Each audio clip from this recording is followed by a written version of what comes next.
সেনাবাহিনী প্রধান জেনারেল ওয়াকারুজ্জামান শনিবার সেনা সদর হেলমেট অডিটোরিয়ামে নিয়মিত কার্যক্রমের অংশ হিসেবে অফিসার্স অ্যাড্রেস গ্রহণ করেন।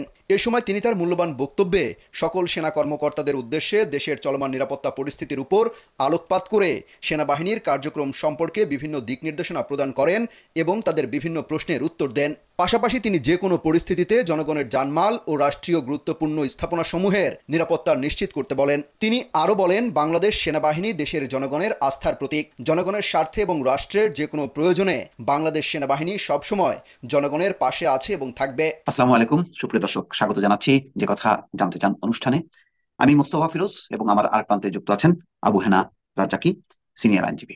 রাজ্জাকি ভাই, একেবারে আপনার সঙ্গে বলতে গেলে মধ্যরাতের কাছাকাছি সময় কথা বলছি খুবই জরুরি প্রয়োজনে। দেশের সামগ্রিক অবস্থা নিয়ে দেশের মানুষ উদ্বিগ্ন।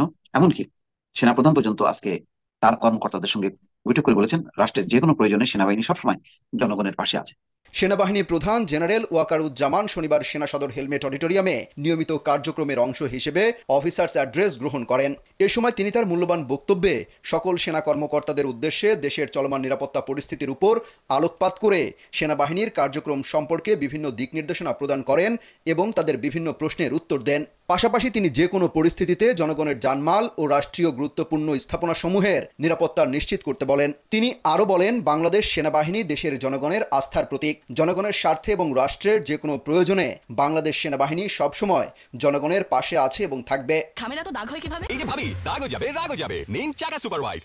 এছাড়াও তিনি সামাজিক যোগাযোগ মাধ্যমে চলমান বিভিন্ন গুজব সম্পর্কে সচেতন থাকার পরামর্শ প্রদানের পাশাপাশি সততা, সত্যনিষ্ঠা ও ন্যায় পরায়ণতার সাথে দায়িত্ব পালনের নির্দেশনা প্রদান করেন। এ সময় সেনা সদরের ঊর্ধ্বতন সামরিক কর্মকর্তাগণ সহ সকল সেনানিবাস হতে ফরমেশন কমান্ডারগণ সহ সকল পদবীর সেনা কর্মকর্তাগণ ভিডিও টেলিকনফারেন্সের মাধ্যমে অংশগ্রহণ করেন। আসসালামু আলাইকুম সুপ্রিয় দর্শক, স্বাগত জানাচ্ছি যে কথা জানতে চান অনুষ্ঠানে। আমি মোস্তফা ফিরোজ এবং আমার আরেক প্রান্তে যুক্ত আছেন আবু হেনা রাজ্জাকি, সিনিয়র আইনজীবী। রাজ্জাকি ভাই, একেবারে আপনার সঙ্গে বলতে গেলে মধ্যরাতের কাছাকাছি সময় কথা বলছি খুবই জরুরি প্রয়োজনে। দেশের সামগ্রিক অবস্থা নিয়ে দেশের মানুষ উদ্বিগ্ন। এমনকি সেনাপ্রধান পর্যন্ত আজকে তার কর্মকর্তাদের সঙ্গে বৈঠক করে বলেছেন, রাষ্ট্রের যে কোনো প্রয়োজনে সেনাবাহিনী সবসময় জনগণের পাশে আছে। অগণিত মানুষের জমায়েত শুধু শহীদ মিনার, ঢাকার শহীদ মিনার আর চট্টগ্রামে না, দেশের নানান প্রান্তে মানুষের ঢল। অর্থাৎ তারা এখন এক দফা দাবি, শেখ হাসিনার পদত্যাগ চায়, তারা হত্যার বিচার চায়। তারা মনে করে যে এই হত্যার বিচার এই সরকারের পক্ষে সম্ভব না, এবং আমূল পরিবর্তন চাই, বৈষম্য নিরসন করতে চায়, দেশের গণতান্ত্রিক কাঠামো পুনর্বিন্যাস পুনর্নির্মাণ করতে চায়। এমন একটি দাবি নিয়ে আসছে। ফলে এই দাবিতে যে পরিমাণ মানুষের ঢল, তারপরে আবার কালকে আওয়ামী লীগ আবার একটা জমায়েতের কর্মসূচি দিয়েছে। সব মিলিয়ে আওয়ামী লীগ এখনো এই বোধহয় বা সরকার পালস বুঝতে পারছে না।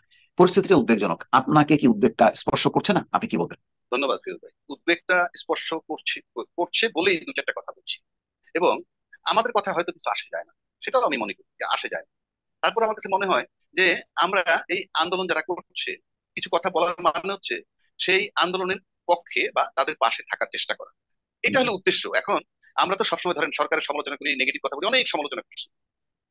এটা আমাদের ভিতরে তো রাগ ক্ষোভ আছে, প্রধানমন্ত্রী তো রক্ত মাংসের মানুষ, তারও কিন্তু রাগ ক্ষোভ আছে। উনি যেমন বিরক্ত হয়ে কোটা বাদ দিয়েছিলেন, এটা কিন্তু একটা রাগের বহিঃপ্রকাশ বা বিরক্তির বহিঃপ্রকাশ, যেটা সংবিধান পারমিট করে না। তারপরে আপনি যেমন ধরেন আজকে সেনাবাহিনী বলতেছে যে আমরা জনগণের পাশে থাকবো যে কোনো পরিস্থিতিতে, কয়েকদিন আগে বলছে যে আমরা যুদ্ধের জন্য প্রস্তুত।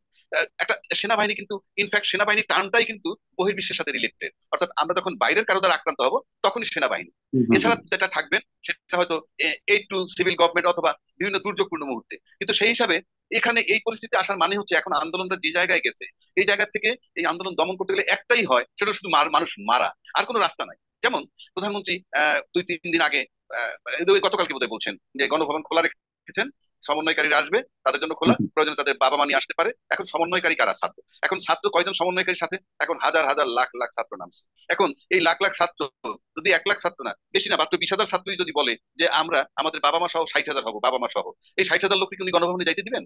দিবেন না। আসলে উনি সমাধান করতে চাচ্ছেন, আমার কাছে মনে হয় কোনো সন্দেহ নাই। কারণ যে ক্রাইসিসে পড়ে এতদিন হয়তো ওনার ভিতরে একটা বদ্ধমূল ধারণা ছিল, যে স্টাইলে চলে আসছে, যে এখন তো সেই জিনিসটা খাচ্ছে না কোনো কারণে। একই রীতিতে তো 16 বছর দমাই আসছে, এখানে ভিন্ন কিছু হয় নাই। এখন স্ফুলিঙ্গের মতো হয়ে গেল কেন? এই যে ছাত্রদেরকে বুঝতে না পারাটা, তাদের মানসিকতাটা বুঝতে না পারাটা। একটা ছাত্রের বয়স কত? আমরা যত বাড়াই ধরি ছাত্রের বয়স, এখানে 22, 23, 24, 25, 26, আরো বাড়াইলাম 30। আর মাননীয় প্রধানমন্ত্রীর বয়স 80 কোথায়? প্রধানমন্ত্রী যে মেধা, ব্রেইন, ওই বাচ্চার ব্রেইন কি এক? এই বাচ্চাকে বুঝতে তো বাচ্চার জায়গাটায় নেমে আসতে হবে। আমরা কি সেটা পেরেছি নামতে? পারি নাই। আমরা কি করলাম? হুম, আমরা পুলিশ নামাইলাম, হুম, আর্মি নামাইলাম। যেমন ধরেন 14 দলের সাথে বৈঠক করছে মাননীয় প্রধানমন্ত্রী কিছুদিন আগে।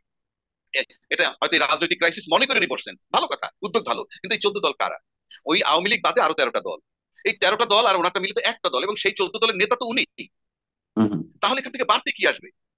আমরা মাননীয় প্রধানমন্ত্রী কি করলেন? পুলিশের চিফ বলেন, র্যাবের চিফ বলেন, আর্মি চিফ বলেন, অবশ্যই তাদের সাথে যোগাযোগ হচ্ছে টাইম টু টাইম। কিন্তু যোগাযোগটা হওয়া উচিত ছিল পলিটিশিয়ানদের সাথে। উনি তো হুম। রাজনৈতিক ব্যক্তিত্ব, ওনার বাবা রাজনৈতিক ব্যক্তিত্ব, উনি নিজে রাজনৈতিক ব্যক্তিত্ব। সেক্ষেত্রে আলোচনা করার উচিত কার সাথে? রাজনৈতিক ব্যক্তিত্বদের সাথে। সর্বদলীয় কারণ রাজনৈতিক বৈঠক আপনারাই ডাকা বলছেন উচিত ছিল, মাঠে কেননা এখন ছাত্রদের পাশে। সবাই মনে করে যে নির্বাচন নিলে বিরোধী পক্ষ জিততে পারতো, তাহলে সবাইকে না নিয়ে আলোচনা করে নিজেরা আলোচনা করে ডিসিশন নিচ্ছে কেন? আমি আমি আমি তো সে জায়গাটাই বলছি যে আপনি যদি সব দলকে ডাকতেন, আপনারাই তো বলতেছেন আন্দোলন এখন সব দল আছে, আন্দোলনের সব দল আছে, জামাত আছে, বিএনপি আছে, হুম, মাহমুদুর রহমান মান্নার আছে, XYZ যারা ছোটখাটো দল আছে সবই আছে হুম, আন্দোলনে। তাহলে তো আপনার বেছে বেছে অন্তত 20-50টা লোকের সাথে মিটিং করা যেতে পারে। এখানে আমি পুলিশের সাথে হুম, মিটিং করার প্রয়োজন নাই, এখানে আমার আর্মির সাথে মিটিং করার প্রয়োজন নাই। আমি তো আজকে আর্মি মাঠে নামুক, পুলিশ মাঠে নামুক, আমি নিশ্চিত করে বলতে পারি কেউ রক্তপাত চায় না। এখন চাকরি করে সেজন্য হয়তো পালন করতে গিয়ে অনেক কিছু হতে পারে। তার বিরুদ্ধে আমরা যেমন প্রধানমন্ত্রী যেমন বলেন, অনেক আছে উস্কানি দেয় যে এই আন্দোলন চাঙ্গা করার জন্য। একইভাবে কিন্তু কিছু উস্কানিওয়ালা লোক আছে আপনার বাহিনীর মধ্যে, যারা অনেক সময় ভালো লাগে কিছু একটা ঘটাইতে। তো এই আপনি আন্দোলনের মাঠে অস্ত্র নিয়ে গিয়ে যাই ঘটাবেন না কেন, সেটা কিন্তু রক্তপাতে সহায়ক হয়। সুতরাং আমি মনে করি হুম, হুম, হুম, প্রধানমন্ত্রী আজকে যেমন সমন্বয়কদের ডাকছেন, এই ডাকাটা অনেক আগে ডাকা উচিত ছিল। এবং আমি সবচেয়ে বেশি ব্লেম দিব দুইজন ব্যক্তিকে প্রধানমন্ত্রী। একজন হলো আনিসুল হক সাহেব আইনমন্ত্রী, আরেকজন হলো তার অ্যাটর্নি জেনারেল। আমার কাছে জাস্ট আইনের বিষয়ে তাদেরকে ডাফার মনে হয়। কারণ হুম, হুম, হাইকোর্টের জাজমেন্টের পরই প্রধানমন্ত্রী এই কোটা সংস্কার করে ফেলতে পারতেন। সেখান থেকে হুম, কি হুম, হুম। বুদ্ধি দিয়ে কেন এখানে নিয়ে আসলো? এখন দেখেন, একটা কথা আছে, কয় কিল তোর দৌড় আমার। আজকে দেখেন কিল তোর দৌড় আমার, সমস্ত লোড কিন্তু প্রধানমন্ত্রীর উপরে, আর কিন্তু কারোর উপরে কোনো লোড নাই। ওবায়দুল কাদের সাহেব কি চিন্তা করতেছেন? যাহা মন চায় তাই বলতেছেন।